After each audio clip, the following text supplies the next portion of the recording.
Good evening and welcome to the Channel Studios here in London with your international news around the world in 5. Armenia, Azerbaijan and Russia have signed an agreement to end military conflict over the disputed enclave of Nagorno-Karabakh. The agreement comes after 6 weeks of fighting between Azerbaijan and ethnic Armenians. The region is internationally recognized as Azerbaijan, but has been run by ethnic Armenians since 1994. A number of ceasefire agreements have been brokered since fighting broke out, again in September, but all of them have failed. During a televised online address, Russia's President Vladimir Putin said that Russian peacekeepers would be deployed to patrol front lines. Turkey will also take part in the peacekeeping process, according to Azerbaijan's President Ilham Aliyev, who joined President Putin during the address.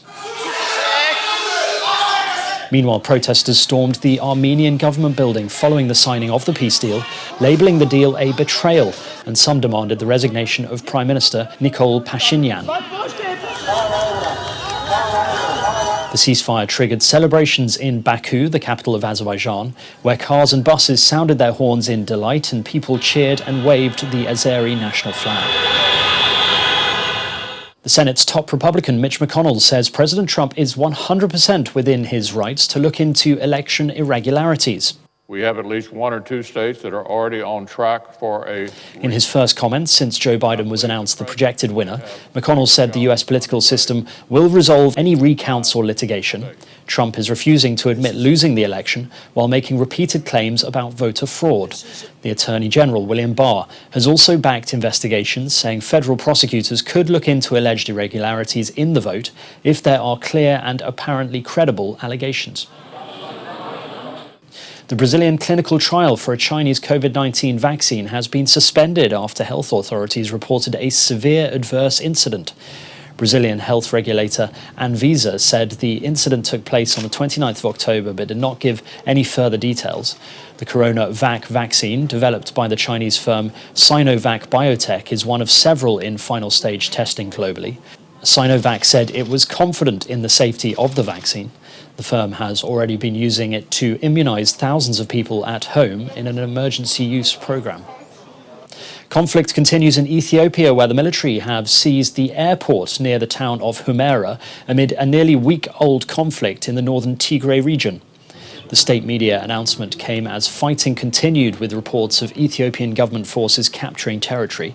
The African Union called for an immediate ceasefire, while the leader of Ethiopia's Tigray region accused Eritrea of sending soldiers over the border to attack local forces. The key pillars of the Prime Minister Abiy Ahmed's office said he is not ignoring international calls for calm over the escalating conflict that many fear is sliding towards civil war. Ethnic conflict in the region has simmered since Mr. Abiy took office in 2018. The European Commission has charged Amazon with breaking competition rules, accusing it of abusing its dominant position in online retail. The insights that Amazon Retail has... The Commission said the tech giant had used data on the third-party sellers that use its marketplace to gain an advantage. It also launched a fresh investigation into the possible preferential treatment of sellers that use Amazon's logistics and delivery services. Amazon rejected the charges, saying it offered consumers more and not less choice. Scuffles have broken out in Peru between protesters and police, where supporters of President Martin Vizcarra reacted furiously to the news of his impeachment.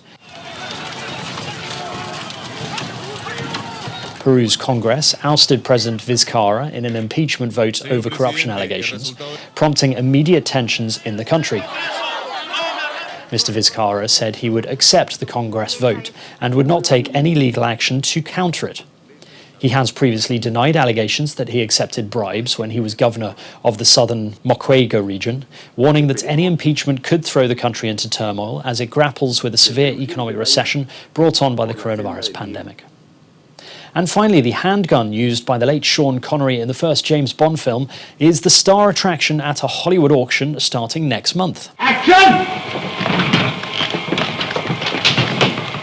The deactivated gun used by Connery in Dr. No in 1962 is being offered for sale a week after the Scottish actor died at the age of 90. The semi-automatic PP gun, which became one of the film franchise's best-known images, is expected to fetch between $150,000 and $200,000 at auction in Beverly Hills on December the 3rd.